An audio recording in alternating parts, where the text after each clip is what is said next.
After a 21-year stint in the Navy, Tracy Davis didn't know what to do next. So he decided to start a business. Tracy Davis Consulting is a business that he is very passionate about.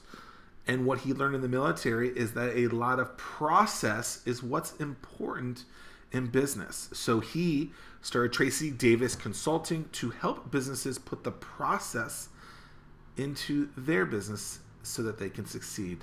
It's episode 67 of the 1004 show. We're talking to Tracy Davis of Tracy Davis Consulting.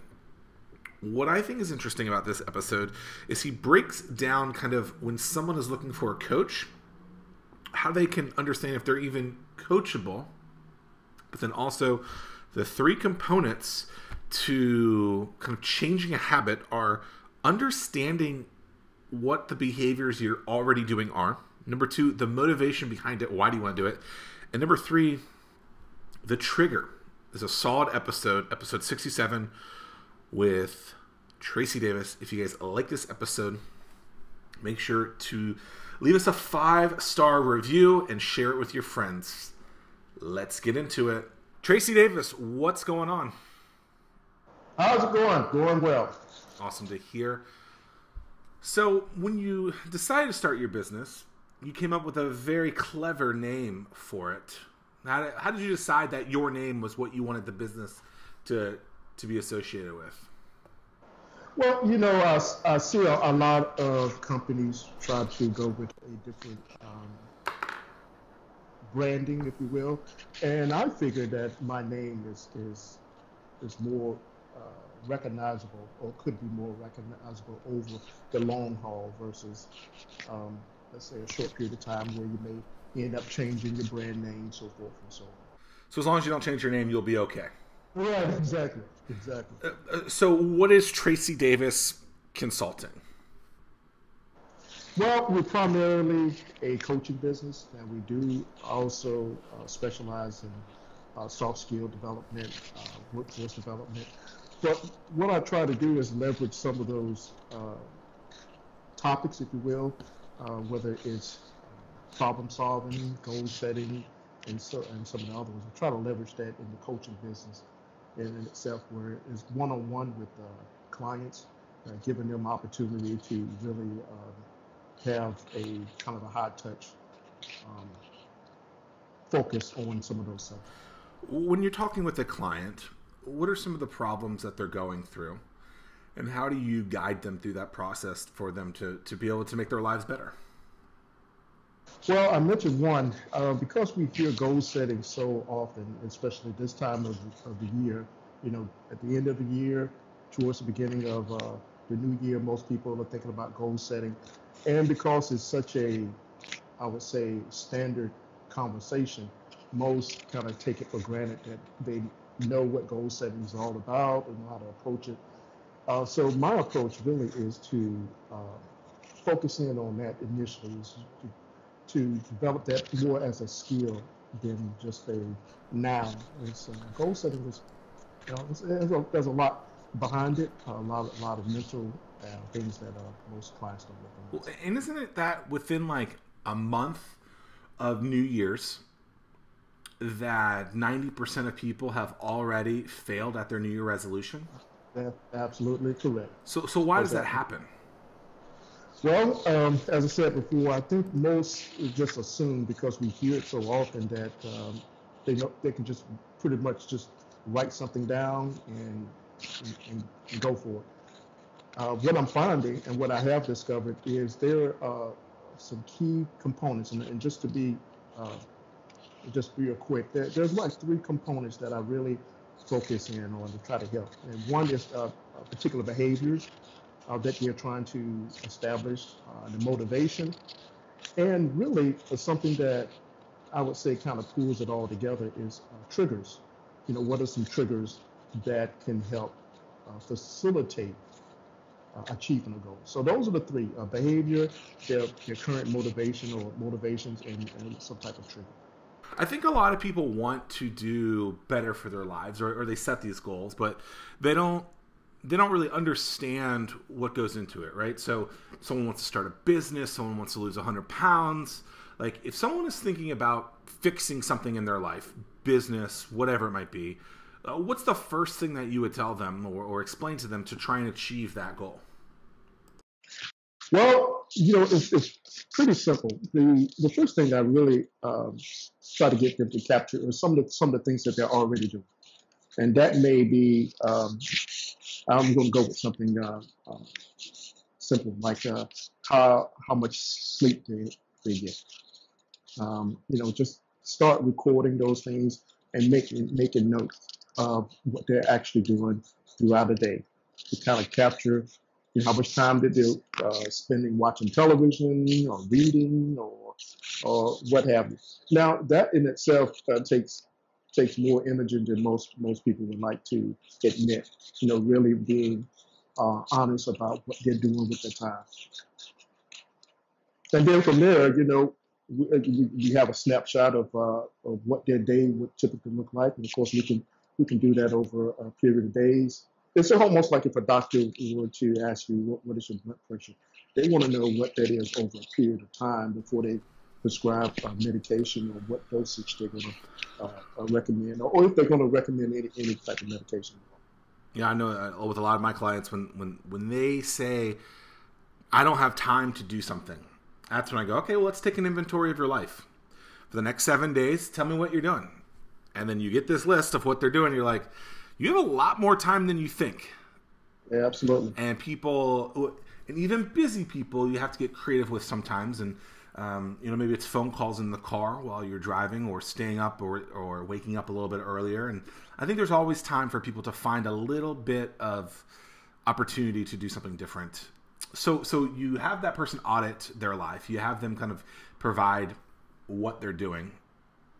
What do you do next? How do you? Well, at that point, you have to start asking or get them to really ask some of those real personal questions, i.e., what's important. Because at that point, this is where the motivation and the behavior comes into the picture. So having them to really understand what is driving their particular habits, behaviors, and understanding if it's important, what is a priority in their lives, and try to go from there if they want to change a particular behavior. I would say that the most powerful thing I can get a client to do is to say no to things that are not important. And I would say that that's true for most of us in general. It's not so much what we say yes to is what we say no to. Why is no important? Because it's just more of a strategic answer to a lot of things. It requires a lot more thought. Anybody can say no. Hey, are you come to the party? Yes. Or are you going to do this? Yes. It's pretty easy to say yes, but it takes a little bit more thought. Again, in regards to the priorities in your life, what's important, or where you're trying to go. If it's a 30-day window, it requires a lot more thought to say no to things that are not important. Happened to me today. I got a call on Monday saying, "Hey, I want to meet with you." I thought the person, I didn't listen to my own advice that I provide to other people, and I just immediately said yes. And even though I was a little bit weary of it, I met with the person today before I'm meeting with you, and let's just say it didn't go well. And I don't know that it was a lot of. I just don't see it being a very positive. It wasn't a very positive situation, and I didn't have an agenda beforehand. The person was basically asking me for something that I don't do, and I should have weeded that out beforehand. But instead, I just said yes, and then all I got out of it was a $2 cup of Christmas blend coffee, and I don't know that was worth it. But I completely agree with you, right? So no is hard to do. A lot of people are afraid to say no. A lot of people are willing to say yes because their time, and they can say yes. And even in business, when people will be thinking about starting a business, I've found a lot of people will go up to someone and they will say, "Hey, will you buy this thing from me?" And maybe it's not built yet. And they take that information and say, okay, this person's going to buy from me. This is great. When they ask them to pull out their credit card, pull out their cash, their Apple Pay, whatever it might be, then they say no. And so oftentimes it's trying to get that trigger, trying to get that actual transaction. And it doesn't have to just be money. It can be just saying no in general. But understanding why the person is saying no is so important so that you can improve upon it. So if you say no to something, or someone says no to you, what do you follow up afterwards and figure out why that no is there?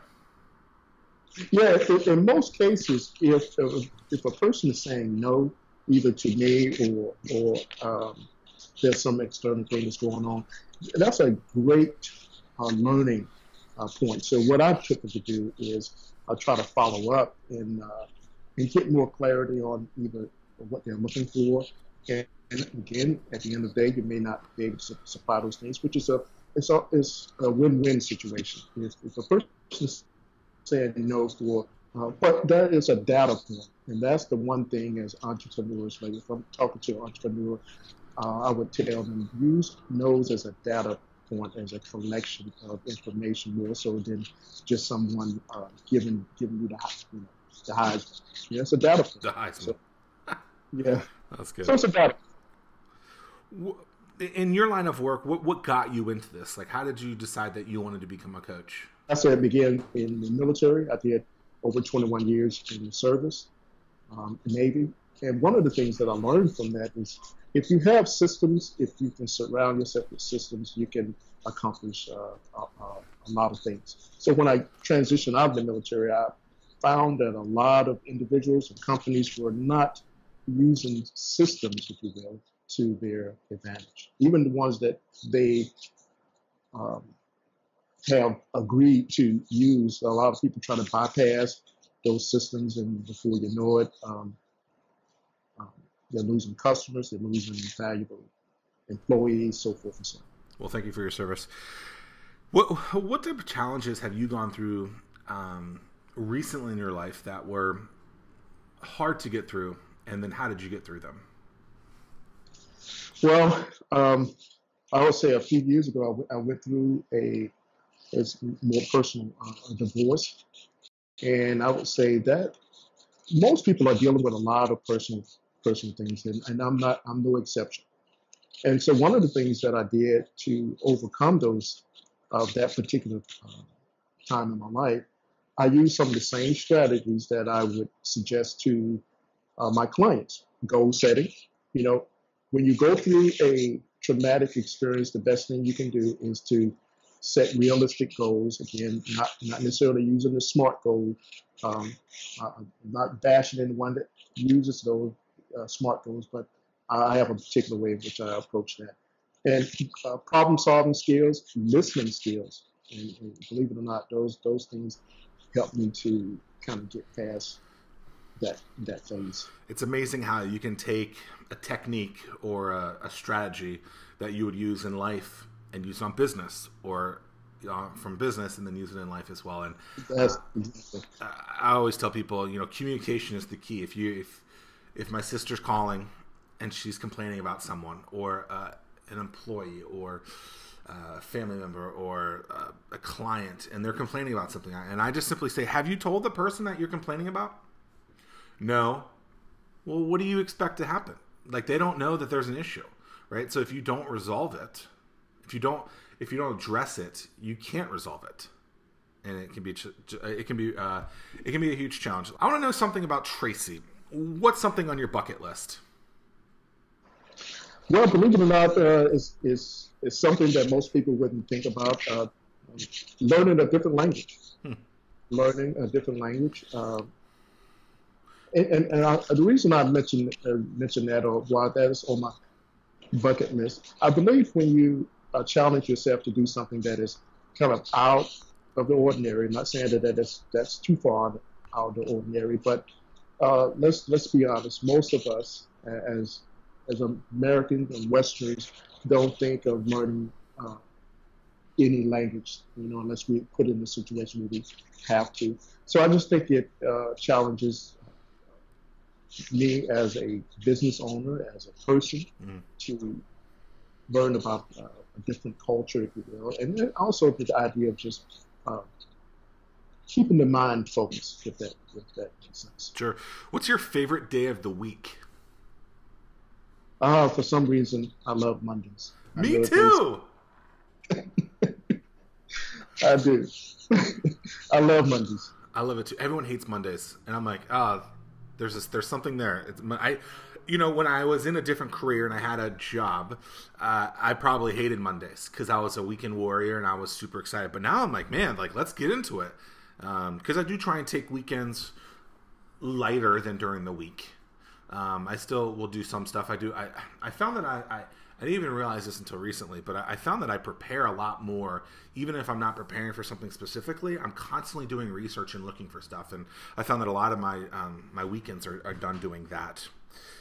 We've talked about goal setting and ways that you can do that, your bucket list, your favorite day of the week. How do you deal with distractions? Oh, well, that's something. I would go back to what you asked earlier. I would say that is really one of the areas that I have a difficult time getting my hands wrapped around. But I found some techniques that I've used here recently. And again, they may not sound that overwhelming, but they work for me. And one is to take at least 5 minutes to 10 minutes a day and just meditate. You know, whether that's putting on some headphones and listening to specific types of sounds, music, or whatever, and just focusing on that. And what that has done is help um, focus my attention for a specific period of time. Yeah, I find that something like that, and I think the word meditation is challenging to people because they think you're just. And I would, and for people that are listening, I don't meditate, but I probably do in a way that you're actually saying it. And so it's not just about putting your getting Indian style and going like this, right? Absolutely. It is literally just getting in some sort of zone for yourself to reflect, to think, to be in a different state so that you can be prepared and think about things in a different way, because our phones are everywhere. We're constantly being notified by stuff, and yes, if we don't just sit there, like this morning, I literally just sat in my bed for like an extra hour, and I just kind of sat there. I didn't do anything, but it was mindful. And in the previous edition of the show, previous episode, Jessica Glendenning, she does a lot of yoga and mindfulness, and she talks about how like just getting in this zone can really clear you. And the more that we clear ourselves from this head trash, if you will, this garbage, the more likely we are to progress into what we want to do in life. What do you think about what's a pet peeve of yours? I would say people not really living up to their potential. When they have a particular talent, skill, and they don't offer it to the world and just keep it to themselves. That's a pet peeve of mine. And what I see is just a lot of wasted energy and talent, in whether it's an organization, whether it's sometimes it could be family members. Mm-hmm. And we all have that one family member. What if? What if? And so that's the kind of pet peeve. I feel like that's kind of what your job is too. That's the career that you've done. Like you see people who have an opportunity, and maybe they're a little reluctant, they're a little scared, they're a little shy.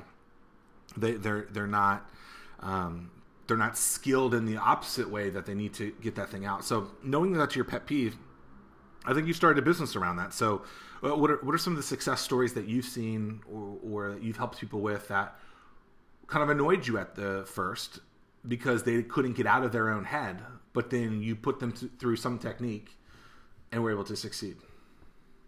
Well, it's difficult in some cases to measure that when you may not have contact. And I've had many clients who may not necessarily give me the feedback. So that's Sure. That's the area that that I try to focus in on. But I would say the closest thing to that answering that question would be my wife.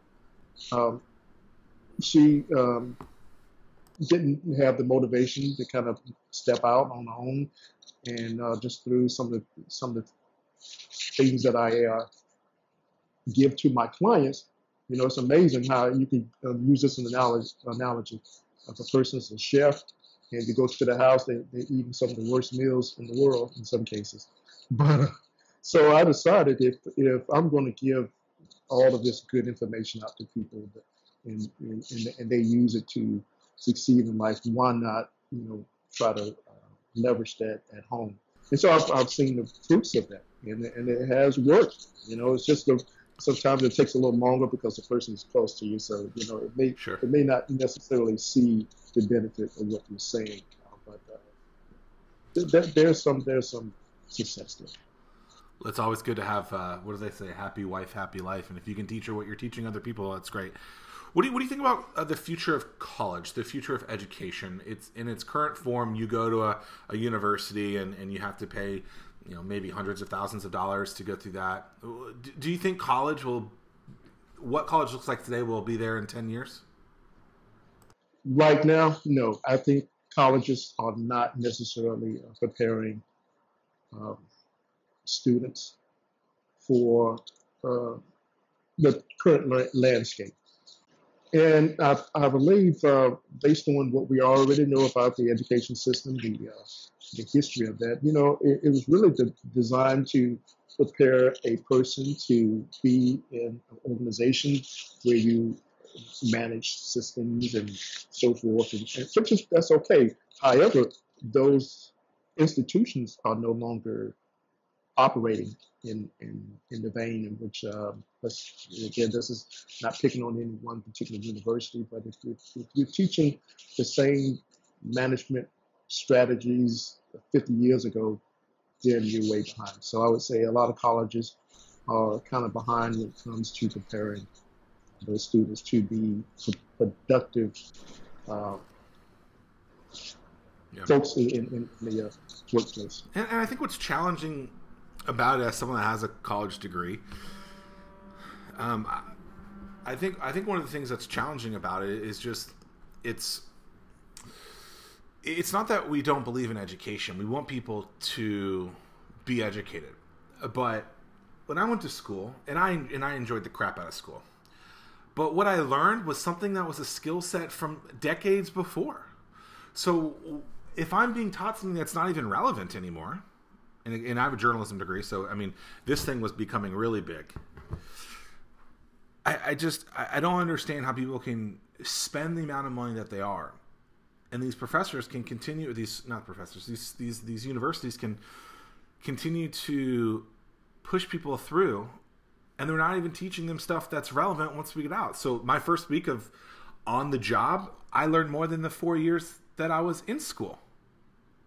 And I had $100,000 in debt. I'm like, what's going on? This is crazy.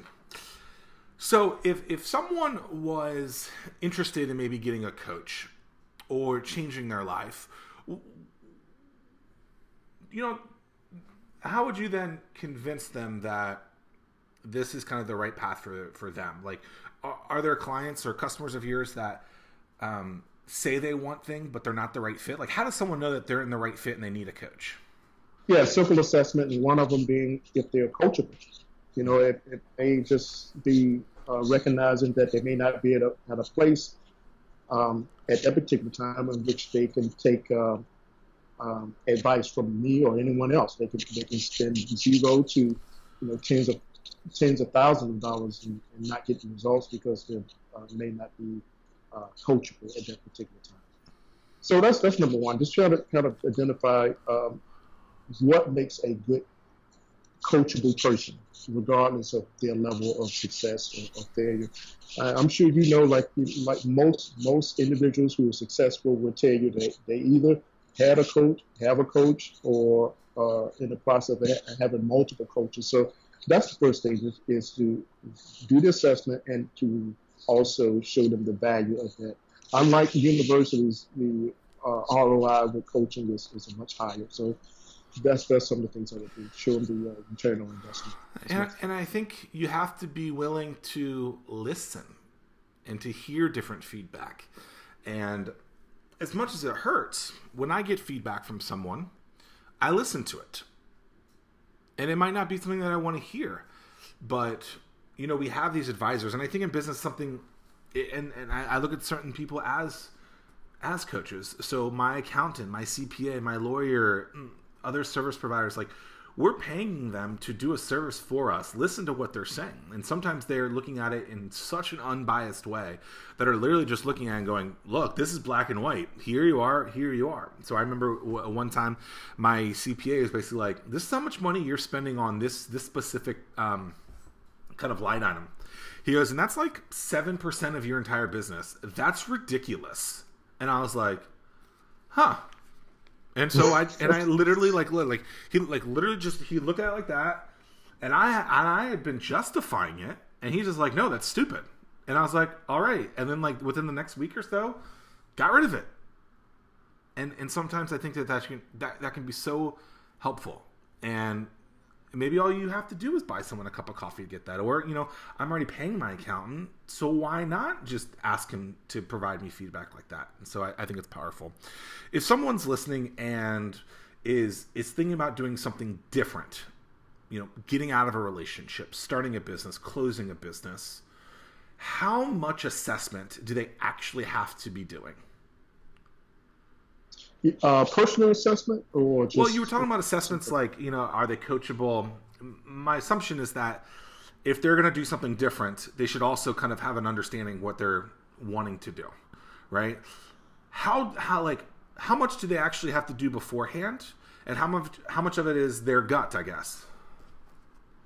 Well, one of the things that we really like in our culture right now is the freedom to make choices, and often those choices you can't undo them, and that's not with every situation. So what I try to do is give them enough leverage, whether it's that one assessment. So that's one of the areas that I really try to focus in on in the initial stages is to give them enough assessments, something that they have in front of them, whether it's a grade or just an idea. Okay, these are areas that I'm weak in. Mm-hmm. So that would give them the ability to make sound choices. Some of them are just most hanging fruit type assessments, whether or not they have a particular mindset to stop working 9 to 5. Some people just are not at a stage where they can actually stop working because their mindset is not there. They need to have that comfort of having a place to go, to sit, office space, and so forth and all that. So those are some assessments. What language do you want to learn? Spanish and German. Well, 2. What's holding you back? Not having a team around me to challenge me, to kind of push me to do it on a daily basis. So, because you do this to other people, so I'm going to do it too, right? So, okay, so your bucket list. You told me something that is not unattainable, right? Like all you have to do is start studying this thing. So is it because you don't want it that bad? Is it because you really need that accountability partner? Like, what do you really think it is? Like why aren't you learning that second language? Why aren't, you're in a library right now? How hard is it for you to go downstairs and pick up a book on how to learn Spanish? Because to me, you were saying, the behaviors established, the motivation and the triggers. So why aren't you doing it? Because to me, it seems like it's something that's it's fairly easy to do that thing compared to, there's no risk associated in learning a language, right? Maybe you lose some time, maybe you buy a book, whatever. But it's not like you're, trying to do something that's crazy and audacious and dangerous. Well, I think you just hit on it in one of the statements. There's not a lot of risk involved in it. And not, let's say I'm a risk type person, and some of the conversations you and I have had before. I think there has to be a level for me risk. In other words, there has to be something that I can lose to give me some aspect of motivation in that particular area. Again, it may not make sense, but I think that's my trigger. The trigger would be, okay, what can be lost? That's the motivation. That's what will push me. And in this particular area, there's no sense of if I don't do it, who cares? You know what I mean? Yeah, I mean, you only told 1 million people on this show. So maybe now my motivation. You're right. Yeah, the 1004 Nation is they're sitting here going, Tracy Davis, he's coaching me and he tells me he wants to learn a language, but there's no risk associated with that. Well, there's a lot of people now that are going to hold you to it, and so if you guys are listening, make sure to hit up Tracy Davis and let him know that you want him to learn not only Spanish but German too, because he said that's what he wanted to do. What's next for you? Well, at this juncture is really just to continue to grow and learn in my business. I think those two things are essential. Learning being the most important thing right now. Just to learn as much as I can. I believe you never stop learning as you grow your business. I think as you grow, your business grows. If you're not learning, you're dying. If you're not learning, you're dying. If people want to contact you, how can they find you? Well, you can find me at Coach Tracy Davis, teachable.com. There you go. Coach Tracy Davis, teachable.com. We'll have that in the show notes. Episode 67 of the 1004 show. Tracy Davis, appreciate your time today. Thank you, Zach. It's been a pleasure. Awesome.